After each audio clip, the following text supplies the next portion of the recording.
Hey everybody, hope all is going well. Today's a good day for me. Nothing too crazy to talk about. I don't think I got out at all today. It's fine though, I got some nice little workouts on the treadmill. Anyway, I was thinking about yesterday's video and living intuitively and how as we get older, we tend to forget details sometimes and we can be frustrated by that. But is that really so important for living a good life? Do we need to remember all these things that frustrate us when we forget? As we get older, our fluid intelligence decreases, but our ability to recognize patterns increases. And I'm not sure if that's because of just age and cognitive decline, and that causes our fluid intelligence to decrease, or if it's just that we don't use that part of our brains as much as we get older. Because think about it, we don't need to know a lot of details. We get our life set up and then we kind of go on autopilot. Sort of when we're younger, maybe we need to know more details and more about our environment, and we have to be more careful about things. I can only speak for myself when I say the older I get, the less I obsess over details, the less I obsess over everything, really. I had some OCD behaviors that, I mean, I still have a touch of that, don't get me wrong, but a lot of that has faded, and I never even really got therapy for it or anything. When I was younger, I used to brush my teeth just way too much, too many times a day. It's embarrassing to say. I would buy 7 firm bristle toothbrushes per week because I thought one was using it once. I think I would use it twice in a day and then just use a new one. It was ridiculous. I eventually grew out of that. I guess I realized that even though my dentists had told me all along that it was doing more damage to my teeth and gums than it was helping, I finally eventually realized that. But just in general, I mean, that's one example. I still brush my teeth after every meal. I still feel like I need to do that, but I use soft bristle toothbrushes, and I don't I'm not nearly as obsessive over it as I was. It was an unhealthy obsession. And I can give a lot of examples probably, but I'll stop there. It's basically the details of life are not as important as we get older because we can live intuitively and we don't need to know a lot of details about things. And maybe we get frustrated with ourselves because we don't remember things, but I think it's more because we don't use that part of our brain as much. It's more based on that than it is just aging and cognitive decline. I think if we used our brain to really think about the details, we wouldn't lose that. But the flip side is we have just more space and more energy to do other things. And I think it's okay in living the good life to not remember a lot of details and to live intuitively. Now, we should, I guess, check ourselves from time to time or be open minded enough to change our intuition, which comes from experience. But is it so bad to live based on experience and not necessarily check everything or not necessarily check a lot of things? How important is it to just always chase the truth as opposed to just living the good life? I mean, I think for me personally, truth is important, but sometimes ignorance is bliss. I don't know. I would say if I'm seeking something, I'd be more seeking the good life than the truth. However, it's important to know the truth. If something comes up that could change your mind, I think we need to be open to that. But sometimes when we're seeking the truth, we can't always get to it anyway. So we're wasting a lot of energy. I'm thinking specifically about politics, for example. Like if you have a belief and then someone comes up and challenges that, well, they're biased too. So it's hard to really say that they are challenging you in a truthful way. And then if you go to try to seek out information on the internet or through whatever form of media that you choose, you have to question their intentions as well. So is it worth it to dig that much deeper? I guess you have to just kind of weigh out the circumstances and think of what's the worst that could happen if this is actually not true. Does it really matter? But as we get familiar and comfortable with our life the way it is, we don't challenge it so much, and that's okay. And as we get older, like I said, we don't use that part of our brain because we don't need it as much. It's similar to, imagine you're driving down a road. When you're younger, you're paying more attention to details. It's like you're driving down a road that you're not familiar with. You're not familiar with a lot of things in life when you're younger. So you're paying more attention to certain things and you're being more careful. So imagine you're driving down a road you're not familiar with. You're going somewhere you don't know. You have to pay it. Well, this is in a day before we had GPS. We actually had to pay attention. You Gen Xers can relate to that, but maybe not everybody can. We're so used to using our GPS, we can still kind of go on autopilot. But back in our day, we had to pay attention to where we were going if we weren't familiar with the road or the destination. But what happens once you get familiar with it, you don't think about it. And it frees up your mind to do other things in the car, whether you're talking to a friend or listening to the music or whatever. And you don't have to think about it. And that's a good thing. And if you're living a good life, you're freeing up more cognitive energy to do what you want to do as opposed to thinking about the details. But what happens sometimes, maybe you drive to work every day and it's a familiar route and you usually don't think of it. And then it's a weekend and you're going somewhere else and you're going somewhere, the route is similar to your route to work. And instead of going where you're trying to go, you end up just going towards your work. And then suddenly you realize, you snap out of your daydream and you're like, what am I doing? I'm not supposed to be going to work today. And then you change it. Well, that can happen in life too. But those instances, I think, are fewer and far between, to the point where we don't have to worry about that so much. And maybe it can frustrate other people. We get frustrated with ourselves over silly things. Like if you can't remember the name of an actor in a movie or something like that, just let it go. Why do we obsess over that?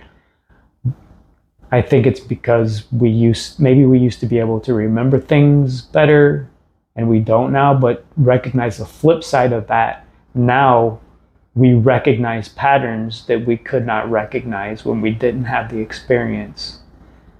We have to be careful with that too, because randomness can produce what looks like useful patterns and they're not. I'm thinking about gambling, for example. Short-term crazy things can happen. You see a pattern, or you think you see a pattern that's useful. That's how superstitions start. That's how casinos make more money. But in real life, there are instances where recognizing patterns can be helpful, like in human behavior. That can be problematic too sometimes, in that as we get older, we're quicker to recognize patterns in behavior, but I think we might be less likely to check people and recognize that they change as well.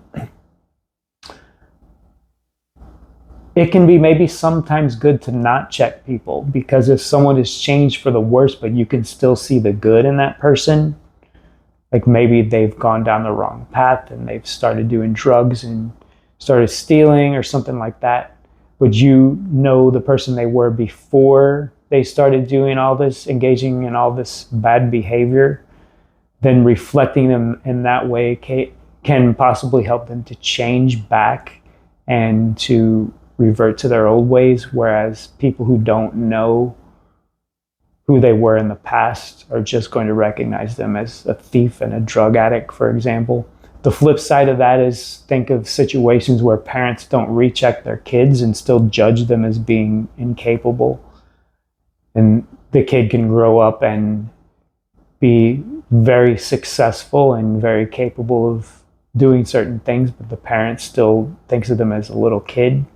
So it's important in some cases to recheck these patterns and to maybe, when it comes to people, people are unpredictable. So we have to keep that in mind too. But I don't think, for the most part, I think it's helpful to recognize patterns in behavior and to keep that in mind.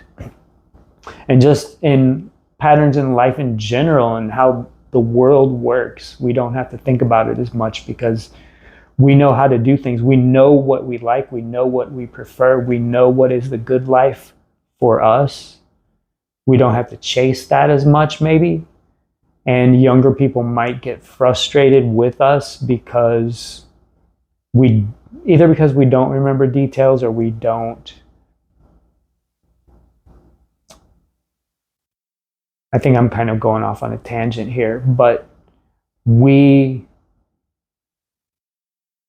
things are not as exciting as they once were, even the things that we do enjoy.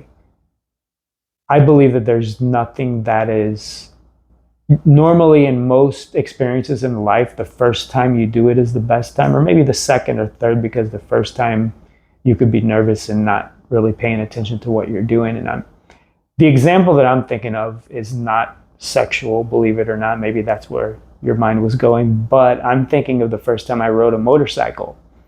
And what happened was, I was 30, I believe, when I first started riding, and I kind of maybe used the excuse of I wanted to save gas, but it was a good excuse at that time to get something that was cheaper that I could ride that would save me money overall in gas, so I didn't have to drive my car everywhere. But I was excited about learning to ride also. And you can't really call it a midlife crisis. I guess 30 is too young for that. But I took a course, a one-day course, to learn how to ride a motorcycle. And I don't remember details, but it's not important. I may have bought the bike before I took the course or right after I took the course, but I had only really taken this one-day course, and for whatever reason, I think it was raining and I couldn't ride the bike home when I bought it. So I didn't get it that day, but I came the following day or a few days later and rode it around the parking lot a little bit. And then I rode it home, and that was a 30-mile ride on the open highway.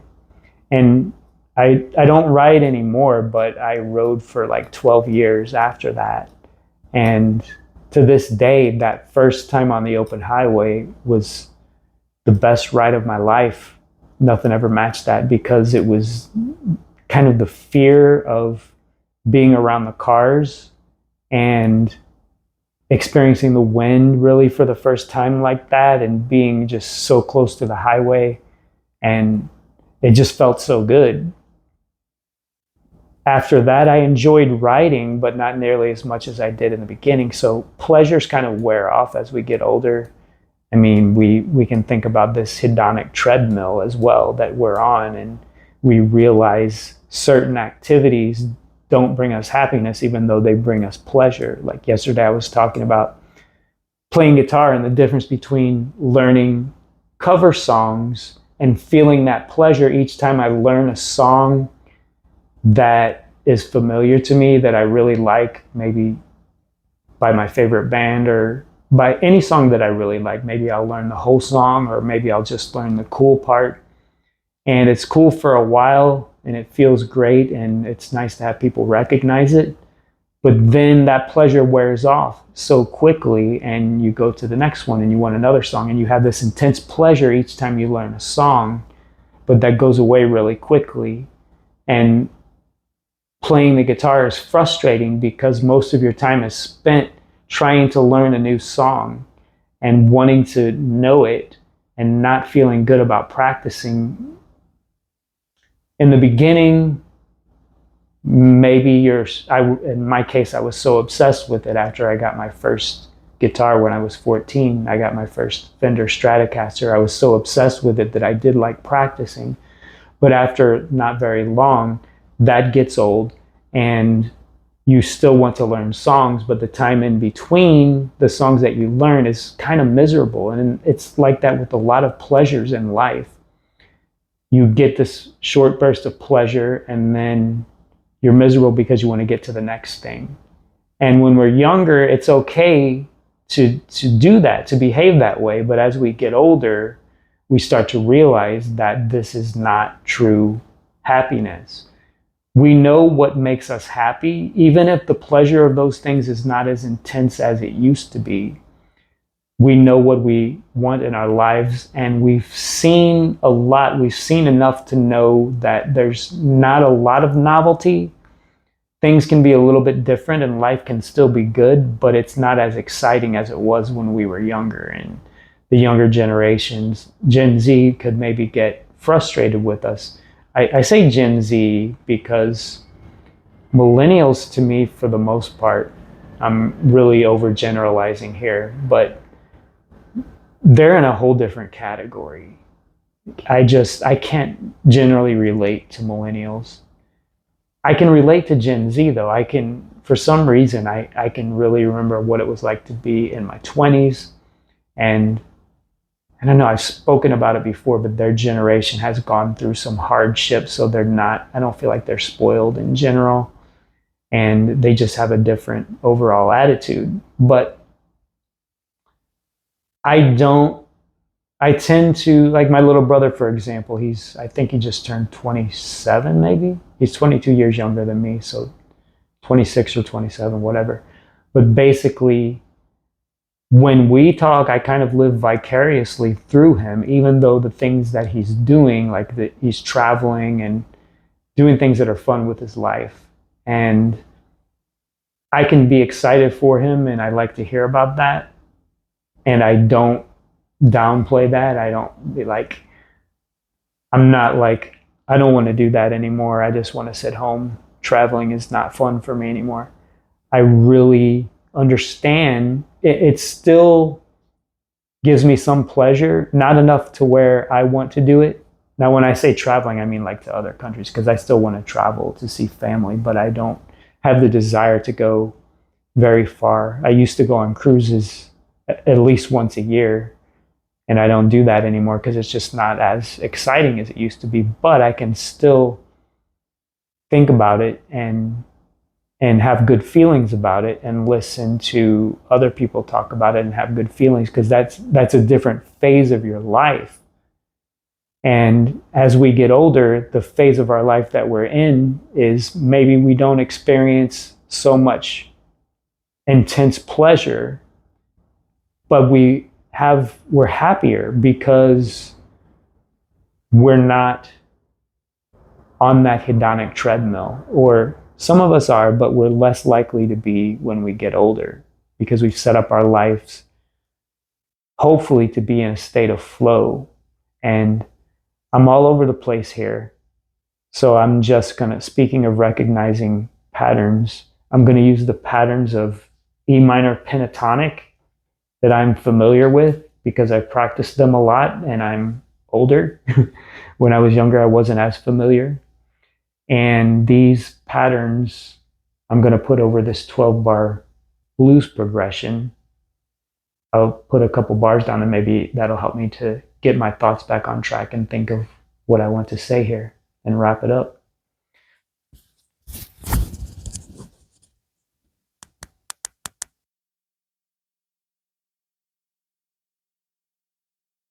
Shoot.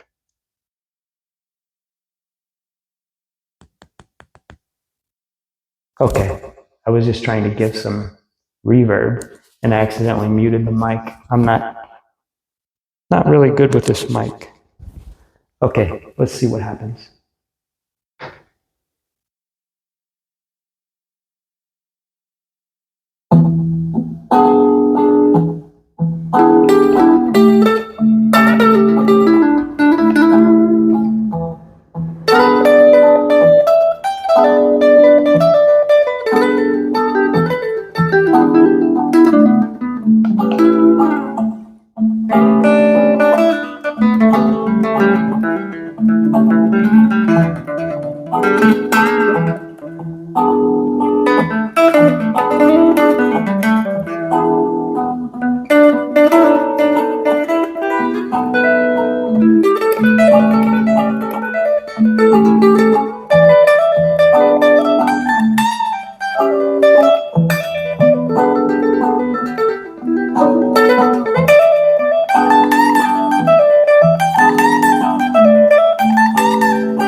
Okay, so I'll just wrap it up from here.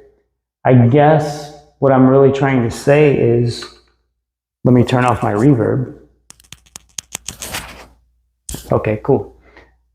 What I'm really trying to say is, let's not be so hard on ourselves about not remembering details, because most of those details we don't remember are really not that important anyway. Let us recognize the fact that as we get older, we're able to use our pattern recognition and live through intuition and have a good life in that way. Let us not try to be like we were in our 20s, and let us recognize that people who are younger have their own abilities and their own ways of doing things that are different and not necessarily better or worse than the ways that we do things or perceive the world. But I'm speaking specifically for us Gen Xers. I think it's important to embrace our ability to recognize patterns and not to get too carried away with that, but to live the good life, to use that part of our brains in order to seek what we need to seek and to keep our lives the way we want to keep them. And I feel like there's more to say, but I can't think of it right now. I'm drawing a little bit of a blank. I had some anxiety in this video, but I'm getting better. It's kind of a roller coaster. Some videos are going to be better than others on the way to me improving myself. So I appreciate you listening this much and being here, and know that we will continue this discussion on this particular topic and others into the future. I welcome your comments and questions, and I will see you soon. Thanks for listening.